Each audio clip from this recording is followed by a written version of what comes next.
नाज़रीन अस्सलाम वालेकुम। नाज़रीन डॉक्टर दानिश प्रोग्राम जवाब चाहिए के साथ हाजिर है। नाज़रीन एक इशू जो आज बहुत अहम बन चुका है, ज़रूर हम उसको डिस्कस करना चाहेंगे, और वो ये है कि अपोजिशन में ख़ास तौर पे अपोजिशन सारी जमातें, ख़ास तौर पे दो जमात जिसको हम मेंशन कर सकते हैं, पाकिस्तान पीपल्स पार्टी और PMLN, दोनों बड़ी सियासी जमातें और अपोजिशन की भी बड़ी जमातें बहुत बरहम हैं। आज भी बिलावल भुट्टो ने बहुत सख्त रद्द-ए-अमल किया, एहसन इकबाल साहब ने और PMLN के दूसरे सीनियर साथियों ने बड़े सख्त रद्द-ए-अमल किया। उनका ये कहना है कि वज़ीर आज़म जो मलेशिया में और चाइना में जाके उन्होंने करप्शन के हवाले से बातचीत की है, वो मुल्क को बदनाम कर रहे हैं, वो पाकिस्तान को बदनाम कर रहे हैं, और जिसकी बुनियाद पर जो पाकिस्तान का इमेज है ख़राब हो रहा है, और उसकी बुनियाद पर जो सरमायाकारी है जो पाकिस्तान में आना चाहिए, वो सरमायाकारी जो है वो सरमायाकार नहीं आएंगे। ये इनका बड़ा सख्त रद्द-ए-अमल सामने आया। वज़ीर आज़म की तरफ जब हम देखते हैं तो उनकी तरफ से जो स्टेटमेंट आती है, जो बात आती है, वो ये कहते हैं कि इस्लामी जमहूरियत पाकिस्तान जो 5वीं बड़ी एटमी ताकत है पाकिस्तान की, वो आज मुआशी तौर पर शदीद बहरान का शिकार है, और यहाँ जो पाकिस्तानी अवाम है वो शदीद गुर्बत का शिकार है, और उसकी वजह पहले के हुक्मरानों की करप्शन से, बहुत बड़ी बड़ी करप्शन से। उनका ये कहना है कि दुनिया को पहले ही ये पता था कि पाकिस्तान जो है वो करप्शन में टॉप ममालिक में शुमार होता है। हम ये बता रहे हैं कि अब पाकिस्तान में रूल्स ऑफ लॉ है, अब पाकिस्तान में गुड गवर्नेंस है, पाकिस्तान में एहतसाब के इदारे आज़ाद हैं, पाकिस्तान में करप्शन की कोई गुंजाइश नहीं है। कह लेंगे कि इससे पाकिस्तान का इमेज बेहतर हो रहा है, और एक ट्रस्ट डेफिसिट था वो ख़त्म हो रहा है, और इस सिलसिले में जो सरमायाकार है बड़ी तादाद में वो पाकिस्तान आने के लिए तैयार है। अब ये दो वर्जन है, ये दो ख्यालात हैं दो सियासी जमातों के। इसके ऊपर हम बात करेंगे। हमारे साथ जो गेस्ट हैं, आइए उनका तारुफ कराते हैं। मेरे साथ हैं जनाब इस वक्त स्टूडियो में फैसल वाडा साहब, वफाकी वजीर बराए आबी वसाइल। सर आपका बहुत शुक्रिया, आपने ज्वाइन किया। दूसरे हमारे गेस्ट हैं लेफ्टिनेंट जनरल अब्दुल कादिर बलोच साहब, साबिक वजीर मुमलिकत, साबिक गवर्नर बलूचिस्तान, रहनुमा मुस्लिम लीग नून। आपका बहुत शुक्रिया सर, आपने हमें ज्वाइन किया। मेरे साथ हैं जनाब एजाज हुसैन जाखरानी साहब, साबिक वफाकी वजीर सेहत, पाकिस्तान पीपल्स पार्टी। आपका भी शुक्रिया। और मेरे साथ एक बहुत मुअज़्ज़िज़ और मेहमान है जनरल रिटायर्ड एजाज अवान साहब, सीनियर तज़कियाकार हैं। आपका बहुत शुक्रिया सर, आपने हमें ज्वाइन किया। मैं पहले आ जाता हूं लेफ्टिनेंट जनरल अब्दुल कादिर बलोच साहब की तरफ। कादिर बलोच साहब, बहुत सख्त रिएक्शन आ रहा है अपोजिशंस का, और ये कह रहे हैं कि पाकिस्तान की बदनामी हो रही है, उससे सरमायाकारी नहीं आएगी, ये गलत है ये जो स्टेटमेंट है। और हुकूमत का ये कहना है कि हम तो इमेज बेहतर कर रहे हैं, हम बता रहे हैं कि अब इस मुल्क में करप्शन की कोई गुंजाइश नहीं है, सरमायाकार आएँ और अपनी सरमायाकारी करें, यहाँ रूल्स ऑफ लॉ है, अब एहतसाब का अमल है, कोई उनके पैसे नहीं लूटेगा। तो ये है ख्याल। तो वो तो कहते हैं हम पाकिस्तान का इमेज बेहतर कर रहे हैं, क्या कहेंगे सर? डॉक्टर साहब बिस्मिल्लाहिर्रहमानिर्रहीम, आपका बहुत बहुत शुक्रिया। पहली मरतबा मैं आपके प्रोग्राम में आया हूँ, और थोड़ी सी तस्दीक करना चाहता हूँ, मैं वजीर मुमलिकत नहीं था, मैं फेडरल मिनिस्टर था प्रॉपर फुल फ्लेज्ड। ये इज्जत, बड़ी मेहरबानी सर, बहुत अच्छा किया। इस वजह से मैंने सॉरी नहीं माफी चाहते हैं सर, बहुत माफी चाहते हैं, और बहुत माफी चाहते हैं। जी नहीं, कोई प्रॉब्लम नहीं, कोई प्रॉब्लम नहीं। दूसरी बात यह है कि मैं अपने आर्गूमेंट को शुरू करूंगा गवर्नमेंट के स्टेटमेंट से। पहले मैं प्राइम मिनिस्टर साहब की स्टेटमेंट सुन लूंगा, जहां पर वो जाते हैं यही बात कहते हैं कि हमारे मुल्क में बहुत करप्शन है, और उस करप्शन को वो ठीक करेंगे, और लोग आए सरमायादारी करें, जो कुछ भी करना है। अब करप्शन किन में है, करप्शन कैसे की जाती है हमारे मुल्क में? अगर करप्शन है तो बुनियादी तौर पर उसका इल्जाम सियासी क़यादत के ऊपर जाता है, और सियासी क़यादत से जाके नीचे ब्यूरोक्रेसी के थ्रू ये कार्रवाई की जाती है। कागजों का पेट ब्यूरोक्रेसी भरता है, या हुकूमती अदारे करते हैं, या मुख्तलिफ इंस्टीट्यूशंस है वो इसमें इन्वॉल्व होते हैं। अब अगर गवर्नमेंट का जो रिजॉल्व है, उन्होंने ये कार्रवाई की है, इसको ठीक होने में ओवरनाइट चीजें ठीक नहीं की जा सकती है, ठीक नहीं हो सकते हैं। वो जो बंदे वहां पर बैठे हुए हैं, जिनके सामने ये तकरीर की जाती है, ये बातें बताई जाती है, उनको भी अल्लाह ताला ने समझ दी है, अकल दी है, तो वो ये करेंगे कि जिनको जनाब प्राइम मिनिस्टर साहब हम अप्रिशिएट करते हैं, हम आपकी तारीफ करते हैं, आपके इरादों को, आप साफ आदमी है, ये वो है वगैरह है, लेकिन पहले आप अपने घर को साफ करें, ठीक करें, उसके बाद हम आ सकेंगे। तो ये जो टाइम पीरियड है, ये इनिशियल रिक्वायरमेंट तो इस वक्त ये है कि फौरन सरमाएदार आए, यहां पर सरमायाकारी करें, यहां जॉब क्रिएट हो, बेरोजगारी खत्म हो, रेवेन्यू जनरेट होना शुरू हो जाए, मुल्की मसाइल को जिस किस्म के बहरान में कहा जाता है कि हम गिरे हुए हैं, वहां से मुल्क को निकालने की जरूरत है। तो इसमें अभी इस टाइम लगना है। तमाम के तमाम इंस्टीट्यूशन प्राइम मिनिस्टर साहब के सिर्फ एक ऐलान से ठीक नहीं किए जा सकते हैं। करप्शन को कंट्रोल करने के लिए अदारा है, आपका नैब है, आपका FIA है, बाकी अदारे हैं जो इसमें काम में, और उनके काम में टाइम लगता है। अगले दिनों मैं एक प्रोग्राम देख रहा था और वहां पर एक मिनिस्टर साहब बता रहे थे, असद उमर साहब थे या कोई था, वो कह रहे थे कि जी ये जो लॉन्डर्ड पैसा है बाहर के मुल्कों में गया हुआ है, इसके मामलात को फाइनलाइज करने में कम से कम UK की बात हो रही थी कि वहां के कवानीन को अगर सामने रखा जाए और देखा जाए तो 1.5 से 2 साल उसमें लग जाते हैं।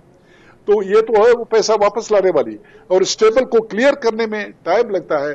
तो लिहाजा ये जो आर्गूमेंट की जा रही है कि इस वक्त जरूरत इस बात की है, जैसे मियां शहबाज शरीफ साहब ने कहा था कि हम एक चार्टर ऑफ इकोनॉमी लाएं और इकोनॉमी की कार्रवाई में तमाम जो अपने दाएं बाएं रिजर्वेशन है उनको दूर करके मुल्क को इस बुरान से निकालने की कोशिश करें, और उसमें जो भी बेहतर तरीका इख्तियार किया जा सकता है उसको करना चाहिए, बजाय इसके कि हम जाके पूरी दुनिया में ढोल बजाएं और ये बताएं कि हमारे यहाँ कोई चीज ठीक नहीं है, हम उसको ठीक करने वाले हैं। बिल्कुल ठीक है, उनके इरादे के साथ जाएंगे, हम ताउन करेंगे, हम करप्शन में गवर्नमेंट के साथ खड़े हैं। मैं कहता हूं करप्शन के लिए फांसी की सजा से कम कोई सजा नहीं होनी चाहिए, लेकिन उसमें टाइम लगेगा। बाहर वाला इन्वेस्टर कितना आपके ऊपर एतमाद करेगा, कितना भरोसा करेगा, ये वो चीज है जिसके बारे में अपोजिशन ने, पीपल्स पार्टी और मुस्लिम लीग दोनों ने गवर्नमेंट को वार्न करने की कोशिश की।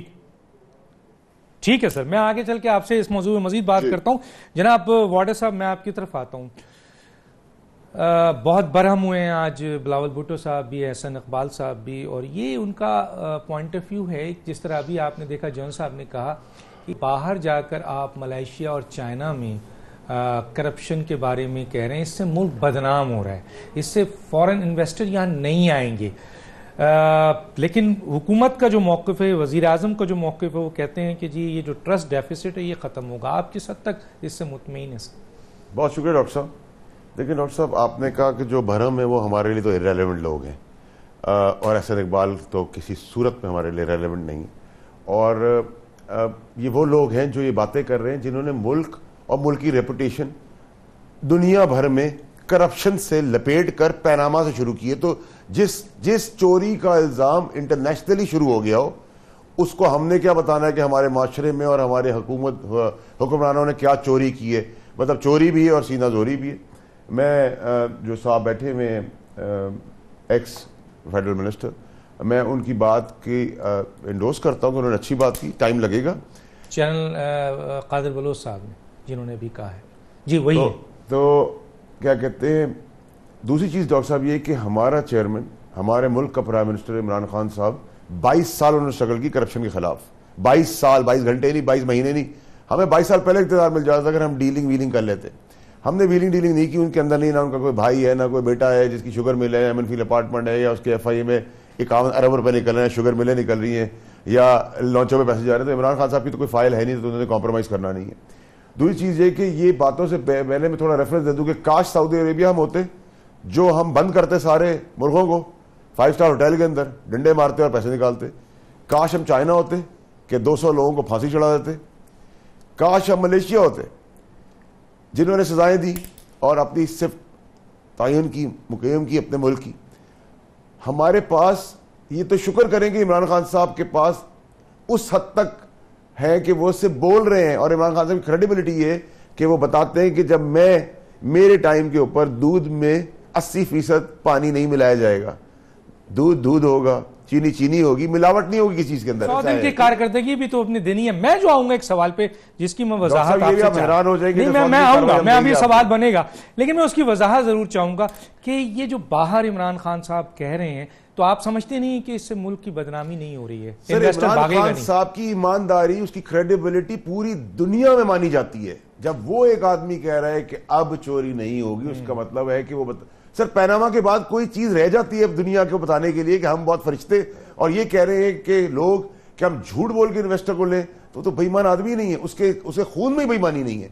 तो वो तो सच बता रहा है कि भाई ऐसा था, अब मैं हूं, और मेरी उनकी क्रेडिबिलिटी लोग दुनिया में शौकत खानम से जो जानते हैं अरबों रुपए देते हैं। सर आप लोग विटनेस उन चीजों के। अगर मैं गलत बोलूंगा तो आप मुझे छोड़ देंगे सर। मैं ये बोल रहा हूं कि सर इमरान खान की क्रेडिबिलिटी है, और वो इस कौम की, इस मुल्क की रेपुटेशन को बहाल कर रहा है कि अब ऐसा नहीं होगा, वरना पैनामा के बाद कुछ रहा नहीं है सर अब हमें मुंह दिखाने के लिए। जी जाकरानी साहब, मैं आपकी तरफ आना चाहता हूं। बदनाम वो कहते हैं कि पनामा ने ये बहुत बड़े बड़े केसेस और इतने कर्ज लेना और इतनी सारी चीजें, पहले ही पाकिस्तान बदनाम था। ये तो इमरान खान उन लोगों को एतमाद दिला रहे हैं जो ट्रस्ट डेफिसिट खत्म हो गया था कि आइए अब सरमायाकारी कीजिए, अब यहां करप्शन नहीं होगा, अब यहां हुक्मरान लूटेंगे नहीं। क्या आज आप भी इसको इस तरीके से देखेंगे सर? हालांकि बिलावल भुट्टो साहब ने सख्त रिएक्शन दिया इस पे। शुक्रिया डॉक्टर साहब, बिस्मिल्लाहिर्रहमानिर्रहीम। डॉक्टर साहब, पहले तो मैं ये कहना चाहता हूं कि मैं बिलावल साहब की उस स्पीच का जिक्र करना चाहता हूं जो उन्होंने असेंबली में पहली बार की थी जब वज़ीर आज़म बने थे इमरान खान साहब। उन्होंने इमरान खान को मुबारकबाद देते हुए कहा था कि मैं आपको प्राइम मिनिस्टर सिलेक्ट होने पे मुबारकबाद देता हूं। आपको याद होगा। पहले तो ये वफाकी वज़ीर साहब आपके सामने बैठे हुए, पहले तो ये बताएं ये जिस तरीके से इलेक्ट होके आए हैं, क्या ये सही तरीका है या क्या इनके पास अवामी मैंडेट है ये लेके आए हैं? बिल्कुल नहीं है इनके पास। जिस तरीके से इनके लोग कामयाब हुए हैं, जिस तरीके से उनको कामयाब किया गया, और देखिए करप्शन कैसे खत्म होगी, चीजें बेहतर कैसे होगी। जिन जिन मुल्कों ने तरक्की किया उन्होंने कैसे तरक्की किया। मेरे भाई, तरक्की उस तरीके से होता है, पहले आप डेमोक्रेसी को सही करें, जमहूरियत को सही करें। अगर जमहूरियत का सिलसिला 1 बार 2 बार 3 बार 4 बार 5 बार 6 बार जब चलेगा सिलसिला, तो लोगों को ये होगा कि अब अगर हम लोगों के काम नहीं करेंगे, अगर हम करप्शन करेंगे तो लोग आइंदा हमें इलेक्ट नहीं करेंगे, हमें वोट नहीं देंगे। तो पहले तो बेसिक चीज है कि हमें डेमोक्रेसी को मजबूत करने की बात करनी चाहिए, उसको इलेक्शन को फ्री फेयर की बात करनी चाहिए। इलेक्शन कमीशन ने अपना किरदार सही अदा नहीं किया, इलेक्शन फ्री फेयर नहीं हुए, लेकिन उसके बावजूद पाकिस्तान पीपुल्स पार्टी ना चाहते हुए भी उन्होंने असेंबली में जाने का फैसला किया और सब पार्टियों को मशवरा दिया कि आप असेंबली में आए और जमहूरियत के तसल्सल को बरकरार रखा जाए। ठीक है, ठीक है, ठीक है। इसका मतलब है आपका कहना है कि ईमानदारी सिर्फ नहीं, नाहलियत के साथ ईमानदारी है तो फिर बेकार है। मैं इससे पहले कि एजाज अवान साहब की, और मुझे उनका पॉइंट ऑफ व्यू बहुत इंपॉर्टेंट है क्योंकि दोनों पॉइंट ऑफ व्यू का कंपैरिजन होना है, टाइम मेरे पास बहुत कम है, इसलिए मैं पहले ब्रेक पे चला जाता हूं, फिर मैं आता हूं अवान साहब के पास ताकि उनको पूरा मौका मिले। एक छोटा सा ब्रेक नाज़रीन, फिर वापस आते हैं।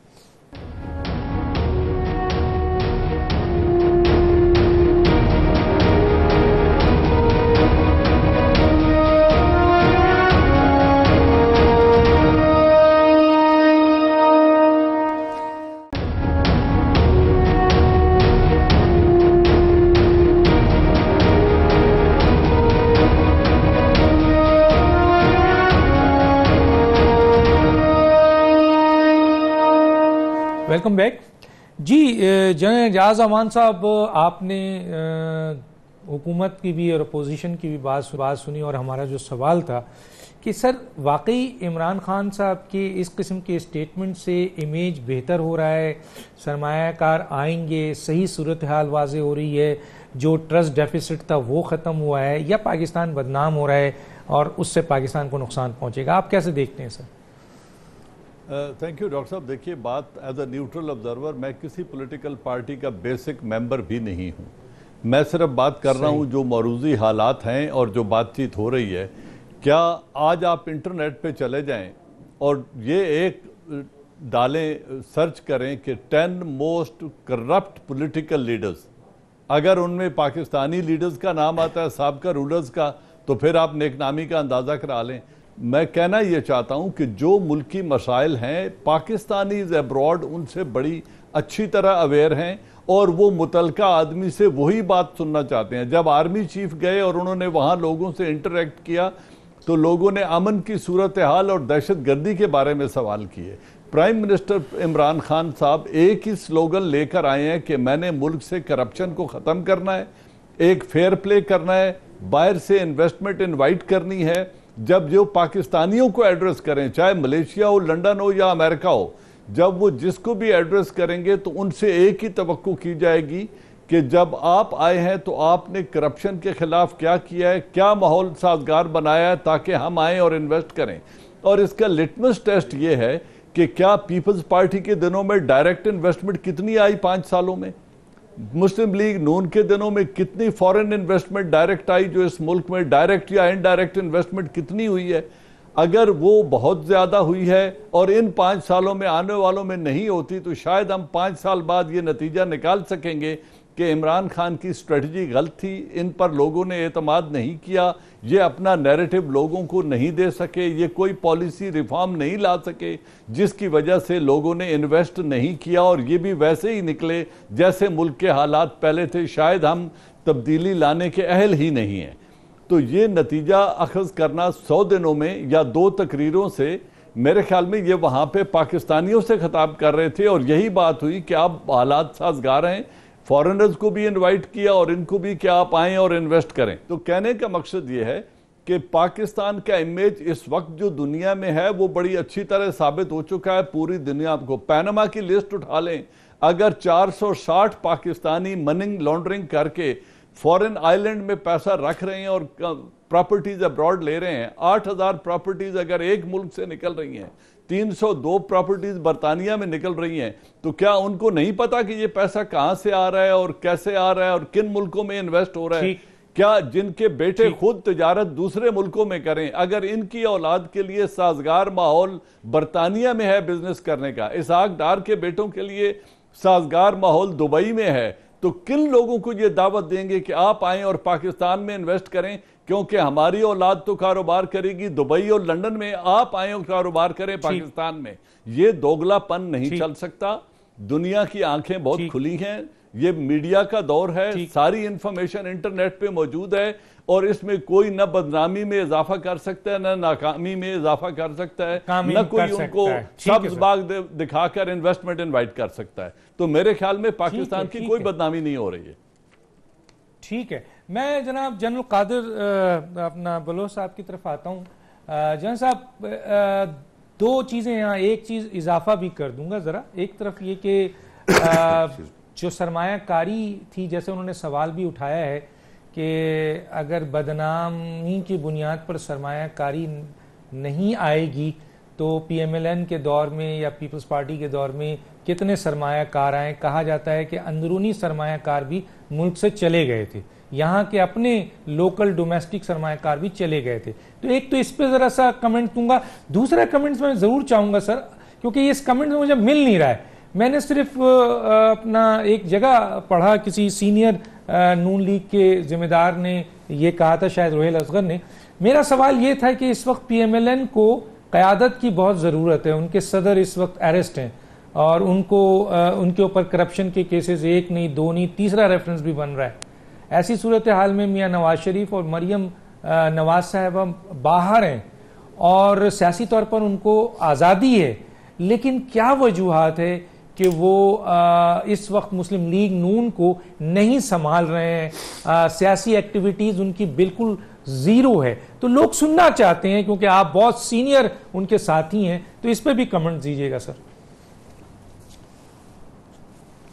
शुक्रिया डॉक्टर साहब। सबसे पहले तो एफडीआई की बात हुई, जनरल साहब ने ये बात की। मैं बहरहाल उनकी इंफॉर्मेशन के लिए कहना चाहता हूं कि वो मुल्क जिसकी दोस्ती के ऊपर किसी किस्म का कोई शक नहीं है और जिसके साथ ताल्लुकात हमारे मुल्क के बेस्ट पॉसिबल इंटरेस्ट में न सिर्फ थे, न हैं, न आइंदा रहेंगे, उनकी तरफ से 50 अरब से ज्यादा की डायरेक्ट फॉरेन इन्वेस्टमेंट आई है हमारे मुल्क में। और आपके बिजली का बहरान, उनके पैसों से उन्होंने जो इनडायरेक्ट यहाँ पर इन्वेस्टमेंट की, उससे वो हल हो गया। तो इतना मैं कहूँगा, इसको यहाँ पर मैं छोड़ देता हूँ। जहां तक क़यादत की बात थी कि हमारा प्रेसिडेंट इस वक्त उनके ऊपर इल्जामात हैं, उनके खिलाफ इंक्वायरी की जा रही है ये मालूम करने के लिए कि उन्होंने कितनी करप्शन की है, नहीं की है, साबित क्या होता है नहीं होता है, कितनी उनकी इन्वॉल्वमेंट है, ये तो देखा जाना है। फाइनल जिस वक्त फाइनल कोर्टों में से फैसला आएगा उसके बाद फिर हम कह सकेंगे कि उनकी कितनी इन्वॉल्वमेंट थी या नहीं थी। लेकिन अब तक उनका किरदार इस किस्म का रहा है कि मीडिया में 10 साल वो वजीर आला रहे, उनके खिलाफ एक भी scandal while he was in power, 5 साल ये पुराने, उससे 5 साल के दौरान कोई इतनी बड़ी बात नहीं आई जिसकी वजह से हम कहें कि जी उसके ऊपर ये प्रूवन है, अब अगर उसको गिरफ्तार किया जा रहा है। हम तो इंतजार करेंगे, अगर ये साबित हो जाता है वो करप्ट है, उसको सजा मिल जाती है तो हम बिल्कुल अदालतों के साथ रहेंगे, अदालती कार्रवाई को हम चैलेंज नहीं करते। रह गया जहां तक मियां नवाज शरीफ साहब का और मरियम नवाज बीबी का कि वो इस वक्त क्यों नहीं बोल रहे हैं, आज मेरे ख्याल में मियां नवाज शरीफ साहब ने उसका जवाब दे दिया है। उन्होंने कहा कि मेरी बेगम की डेथ हुई थी और अभी तक मैं उस शॉक में उसमें हूं और इस वक्त ये इतना फ्रेश है ये जख्म, इस वक्त मैं निकलूं और मैं शुरू हो जाऊं इल्जाम और काउंटर इल्जाम की सियासत में जो हमारे मुल्क में रिवाज बन चुका है। अभी थोड़ी देर पहले जिस तरीके से हमारे वो जवान साथी बात कर रहे थे मिनिस्टर साहब बावड़ा साहब कि शर्म और हया नहीं है, ये नहीं है, वो नहीं है, ये शरीफों का मेरे ख्याल में हमारे वालिदैन भी हमें ये बातें नहीं समझाते हैं। जब तक कोई चीज साबित नहीं है, जब शर्म वाली कोई बात साबित किसी के खिलाफ नहीं हुई है तो इस तरह की बातें करना मुनासिब नहीं होते हैं। हम शरीफ लोग हैं, बालिग लोग हैं। अब अगर इस किस्म की बातचीत की जाए वो इल्जामात की बुनियाद के ऊपर, हमारे क़यादत के खिलाफ अब तक जो चीजें साबित हुई हैं वो तमाम के तमाम इल्जामात हैं। नवाज शरीफ के खिलाफ जितनी भी चीजें अब तक साबित हुई हैं वो है उसकी इनकम और एक्सपेंडिचर के दरमियान बैलेंस नहीं है। करप्शन का क्लियर कट कोर्ट्स ने कहा कि यह साबित नहीं किया जा सका है। अब अगर इन चीजों को देखा जाए तो हमारे इन्हीं में से इसी पैनल में बैठे हुए कुछ लोग ऐसे हैं जो 6-6 हजार गज के मकानात में रहते हैं, उम्र उनकी 35-40 साल से ऊपर नहीं हुई है। यहाँ पर इसी गवर्नमेंट के अंदर ऐसे लोग भी हैं जिनकी शुगर मिलें हैं, शुगर मिलों की तरफ रेफरेंस दी गई और कार्रवाई की गई, जिनके वालिदैन के बारे में अगर देखा जाए तो गवर्नमेंट मुलाजिम थे छोटे लेवल की, बेशुमार और लोग हैं। और इसी तरह से प्रॉपर्टी डीलर्स के ऊपर बात आ जाए तो लाहौर में लोग हैं जिनकी तरफ उंगलियां उठती है। ये वो बातें हैं जब तक कोई चीज इनके खिलाफ साबित न किया जा सके मैं इनको इल्जाम नहीं दूंगा, मैं इनको शर्म हया की ताने नहीं दूंगा, मैं गलत लफ्ज नहीं करूंगा। मैं जुर्म उसको समझता हूं जो जुर्म साबित हो जाए। बाकी रह गई जहां पर बातें में इलेक्शन में कोई क्या कह रहा था और क्या नहीं कह रहा था, ये तहरीक इंसाफ की क़यादत क्या कह रही थी कि हम IMF के बारे में क्या कार्रवाई कर रहे थे और बाकी बिजली के कीमतों और गैस की कीमतों के बारे में, महंगाई के बारे में क्या कह रहे थे और बाहर के मुल्कों में जाके भीख मांगने और दूसरा की कार्रवाई करने के बारे में क्या कार्रवाई की जा रही थी, ये सब के सब क्या कह रहे थे। ठीक है,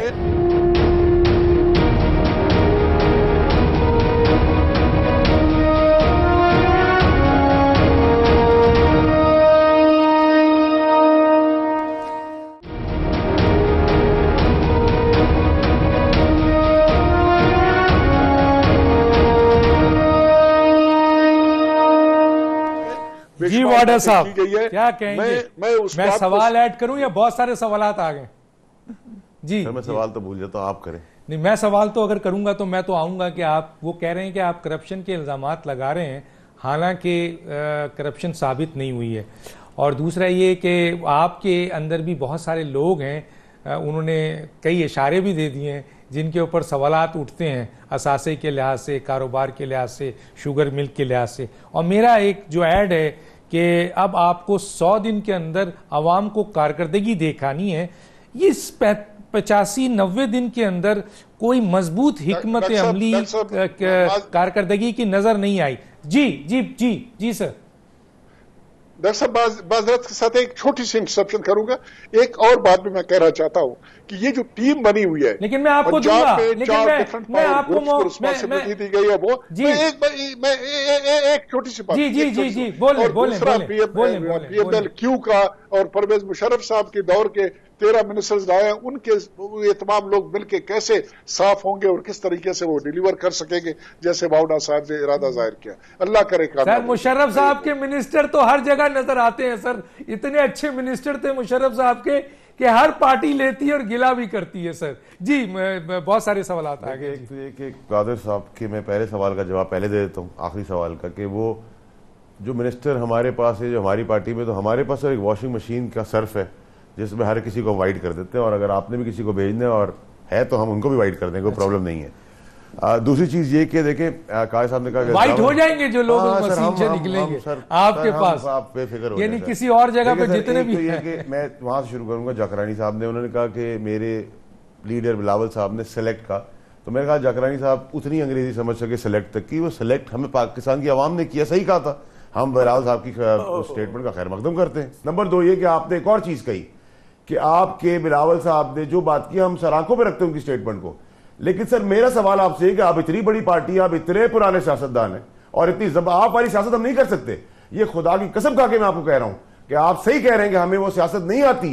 दूसरी सर, आप एक फेडरेशन की पार्टी थी, आप सुकड़ के एक सूबे की पार्टी रह गई अगले इलेक्शन तक मेरे ख्याल से, और जो अभी FIA की चीजें चल रही हैं मुझे नहीं लगता सर कि वो सूबे तक भी रहेगी, तो वो तो आने वाला वक्त बताएगा। और हम आपकी बात पे मैं बड़ा क्लियर हूं कि बुरा आदमी आपकी पार्टी में हो, मेरी पार्टी में हो या किसी और पार्टी में हो, बुरा आदमी है। तो मेरे ख्याल से जनरल साहब ने जो पहले बात की, उन्होंने कहा कि आप गूगल पे नाम डाल दें, क्या अखबार दुनिया में नहीं, क्या पैनामा का इश्यू सिर्फ पाकिस्तान में था, दूसरे बैरून मुल्क नहीं था। और जो परसेंटेज की बात हुई, फ्रांस में डॉक्यूमेंट्स गुम गए और जस्टिस कयूम के ऊपर ऑर्डर दे के शहबाज शरीफ साहब ने जो काम कराए और सैफ उर रहमान ने जो काम किए, फिर वो जरदारी साहब के पैर पड़ गए जाके, ये सब चीजें सर मैंने नहीं बोली, और जो कोर्ट्स बोल रही हैं वो भी मैं नहीं बोल रहा, ये जजेस बोल रहे हैं। और जो पेट फाड़ने की बात थी वो भी मैंने नहीं की, वो शहबाज शरीफ साहब ने बात की थी। उन्होंने कहा था बिजली नहीं बनाई तो नाम बदल देना। तो सर केसेस भी आप लोगों के नहीं बनाए। एक बार सर, पीपल्स पार्टी के ऊपर जितने केसेस हैं वो सब नवाज शरीफ साहब की हुकूमत के, तो हम तो लायबल ही नहीं है, हम तो जिम्मेदार ही नहीं है। हमने ये कहा कि सर हम इदारों के अंदर इंटरफेरेंस नहीं करेंगे। इदारों ने अगर हमारी इंटरफेरेंस होती तो हम अपने ओपोनेंट नवाज शरीफ साहब को नहीं बाहर निकलने देते, तो जब वो निकले तभी हमने कुछ नहीं कहा, जब अंदर गए तभी हमने कुछ नहीं कहा। हम ये कहते हैं कि सर इस मुल्क में जनरल साहब का एक्सपीरियंस, उम्र, तजुर्बा मुझसे ज्यादा है।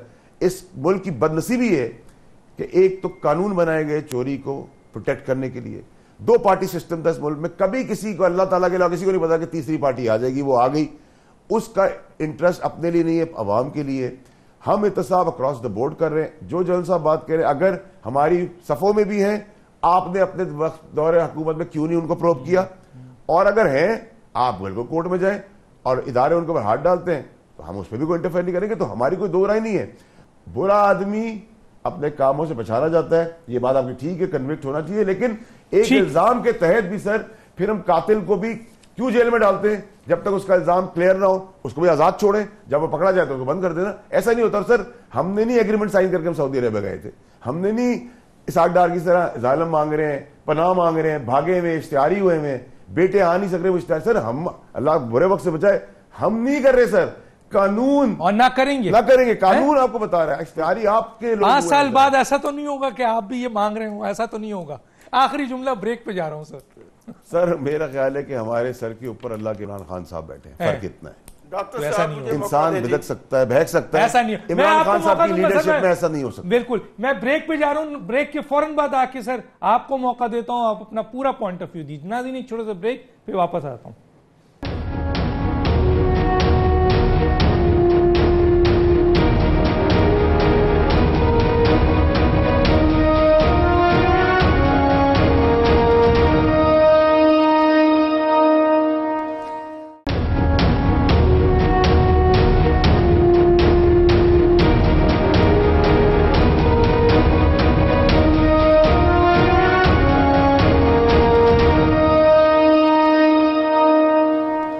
वेलकम बैक जी। मैं आता हूं जनाब एजाज हुसैन जाखरानी साहब की तरफ। क्या कहते हैं सर? मैं अर्ज कर लूं, आप कहते रहे कि आप हमारे जैसी सियासत नहीं कर सकते।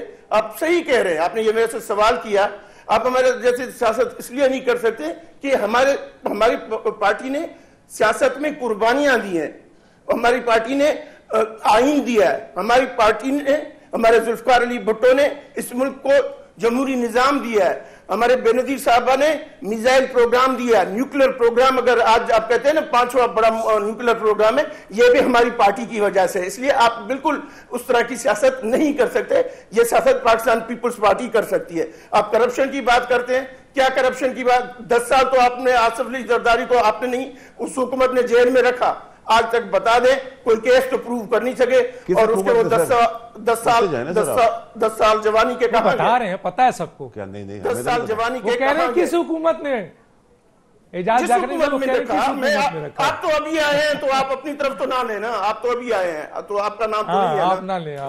जाकरानी साहब, ये आपकी बातों की मैं कदर करता हूं जो आप बातें कह रहे हैं, मैं मानता हूं, बिल्कुल मानता हूं आपकी इस बातों को, ठीक है ना? बोलने तो अभी आप कर रहे थे लूट खसूट, तो भाई आप कहना तो बहुत आसान है, आप साबित करें, हमारे लीडरशिप पे साबित करें। आप कहते हैं कि पाकिस्तान पीपल्स पार्टी सिंध तक महदूद रह गई है। मेरे भाई अल्हम्दुलिल्लाह तीसरी बार सिंध की हुकूमत कंटिन्यूस, कभी किसी हुकूमत की नहीं है ये, वो पाकिस्तान पीपल्स पार्टी की आई है तीसरी दफा कंटिन्यूसली। वो क्यों आई है? अगर हम लूट भी रहे हैं, हम खसूट भी रहे हैं, हम लोगों को रिश्वतें भी ले रहे हैं, तो फिर लोग हमें वोट क्यों कर रहे हैं? नहीं करना चाहिए ना, वो दे देते। तब्दीली की बात तो आपने की है, कौन सी तब्दीली आप लाए? आपके लीडर साहब कहते हैं कि यू टर्न मारना अच्छी बात है। मेरे भाई, ये इस लीडर पे कौन भरोसा करेगा जो कहेगा यू टर्न अच्छी बात है? यू टर्न का मतलब कमजोरी है उसको, वो एक फैसला करते हैं, उस पर काम नहीं रहते, फिर चेंज कर देते हैं। क्या हर फैसले के 2 महीने में यू टर्न मानना चाहिए? इतना फर्क आ जाता है सिचुएशन पे, और मिसालें दी जाती हैं हिटलर की और नेपोलियन की मिसालें दी जाती हैं। मेरे भाई, जो बंदा अपनी बात पे काम ना रहे तो उस पर कौन भरोसा करेगा? इसलिए मैं ये कहना चाहता हूं, पाकिस्तान पीपल्स पार्टी वो पार्टी है जिसने कुर्बानियां दी हैं, जिसने इस मुल्क के लिए बहुत कुछ खोआ। आप खुद कहेंगे कि ये जुल्फिकार अली भुट्टो को अदालती कत्ल नहीं था, अदालती कत्ल था। शहीद मोहतरमा बेनजीर भुट्टो को जिस तरीके से शहीद किया गया, वो क्या था? वो एक इंटरनेशनल कॉन्स्पिरेसी नहीं थी। तो मेरे कहने का मतलब यह है कि पाकिस्तान पीपल्स पार्टी जब भी इक्तदार में आती है, खिदमत करती है। इससे पहले मेरे भाई ने इतने कहा कि पाकिस्तान पीपल्स पार्टी के दौर में कौन सी इन्वेस्टमेंट आई थी पाकिस्तान में। मेरे भाई, उस वक्त की सिचुएशन में और आज की सिचुएशन में फर्क है। उस वक्त लॉ एंड ऑर्डर की हालत बहुत खराब थी, आए दिन बम फटते थे, हालत टेररिज्म एक्सट्रीम पे था, टेररिज्म अपने अरूज पे था। तो उस हालात में इन्वेस्टमेंट नहीं आई। अब ये लोग हैं, ले आए इन्वेस्टमेंट, हम देखेंगे। हम तो चाहते हैं मुल्क में इन्वेस्टमेंट आए, ये मुल्क तरक्की करेगा, हम सबका मुल्क है। लेकिन इमरान खान साहब और उनके लोग कहते हैं कि हम IMF की तरफ नहीं जाएंगे। 1 मिनट, IMF की तरफ नहीं जाएंगे, हम IMF से बात नहीं करेंगे। अगर IMF से बात करेंगे तो हम खुदकशी कर लेंगे, या इस तरह के दावे किए जाते थे। कहाँ गए वो दावे? भाई नहीं है वो हालात इस मुल्क को चलाने के लिए। कर दिया ना सर, रिजेक्ट कर दिया ना सर, मना कर दिया कि जी हम आपके इन शराइत को नहीं मानते। अब तो शराइत को नहीं मानते ना, बात तो सही हो, बात तो की ना, वो तो कह रहे थे बात नहीं। अभी कशकोल लेके फिर रहे, पूरी दुनिया में कशकोल लेके फिर रहे, कहीं कहां नहीं गए। तो ये वो तो कह रहे थे कहीं से नहीं जाऊंगा। मैं आपको अर्ज कर लूं, जनरल अमान साहब, हेलो जी, मुझे खत्म करने दो, एक सेकंड जाकरानी साहब, एक सेकंड बोले सर, बोले। मैं कहने लगा हूं कि कभी भी ओवरसीज के लोगों के फंड से डैम नहीं बनते। सोचने की बात है, अगर आपको डैम बनाना है तो उसके तरीकेकार करें, इकोनॉमी को बेहतर करना है तो सबको साथ लेके चलें। आप अकेले सिर्फ कुछ भी नहीं कर सकते। अगर आप सोचते हैं अकेले आप दुनिया बदल देंगे, ये बिल्कुल आपकी गलती है। वो कह रहे हैं सर हम अकेले करके दिखाएंगे, और उनका ये कहना है कि आपसे क्यों मदद लें, क्योंकि आप दोनों सियासी जमातों ने तो मुल्क को यहां तक पहुंचाया है जिसमें $90.6 बिलियन का कर्ज है। तो मदद लेंगे नहीं, IMF की शराइत नहीं माने, इनकी शराइत मान के इनसे लेंगे, इन्हीं से लेंगे। अच्छा, मैं जरा जनरल अमान साहब से डिस्कस कर लूं। जनरल अमान साहब, 2 चीजें हैं जिसमें आप बोलना चाहें, बिल्कुल आपको आजादी है। 2 चीजें, एक तो ये कि वजीर आजम सऊदी अरब गए, चाइना गए, मलेशिया गए, सुना है कि बहुत अच्छे पैकेजेस मिले हैं और बड़ा अच्छी तरह उनका इस्तकबाल किया गया है, बड़ी अच्छी रिलेशनशिप की दोबारा इब्तदा हुई है, और इवन कि उन्होंने IMF को भी अब मना कर दिया शराइत पे। और दूसरा, मिलिट्री सिविलियन रिलेशनशिप बहुत अच्छी नजर आ रही है सब, अल्हम्दुलिल्लाह बहुत अच्छी नजर आ रही है। Judiciary। सिविलियन हुकूमत अमेरिका के इस स्टेटमेंट पर रिस्पॉन्ड करती है फौरन और करारा जवाब देती है, और उसके बाद मिलिट्री लीडरशिप भी उसी तरह जवाब देता है। क्या कहेंगे सर?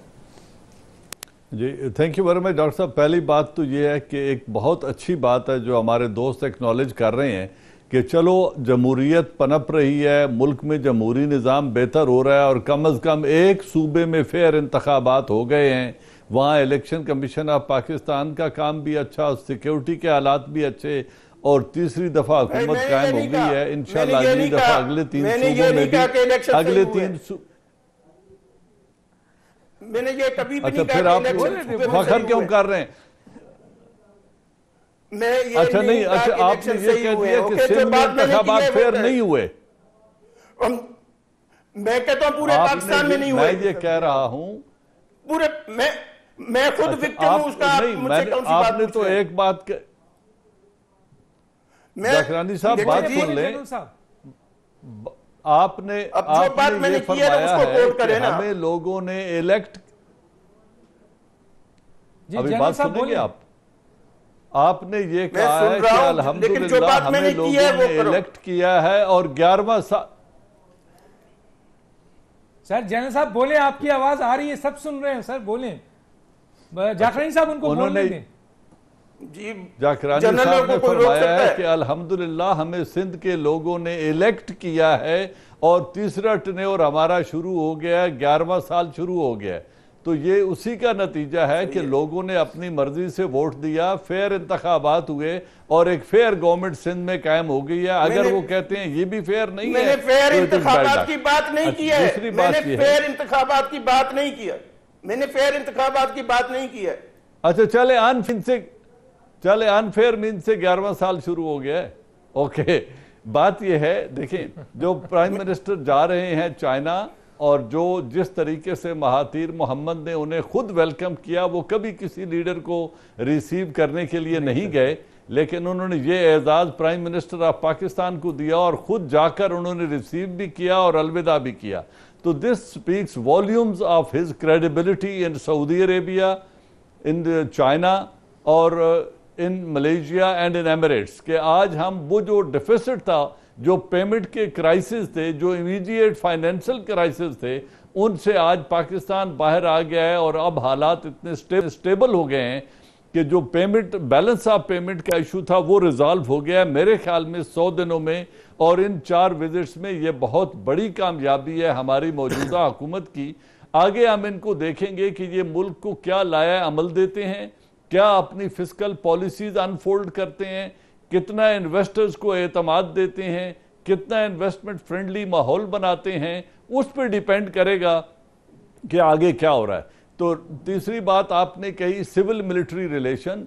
देखिए सिविल मिलिट्री रिलेशन हर दौर में मिलिट्री एक अंडर कमांड अदारा है, उन्होंने हमेशा ये चाहा और कोशिश की कि मिल के चलें, और उसी का नतीजा है कि आज तीसरे इंतखाबात हो गए हैं और तीसरा पॉलिटिकल सिस्टम जो है वो अनफोल्ड हो चुका है।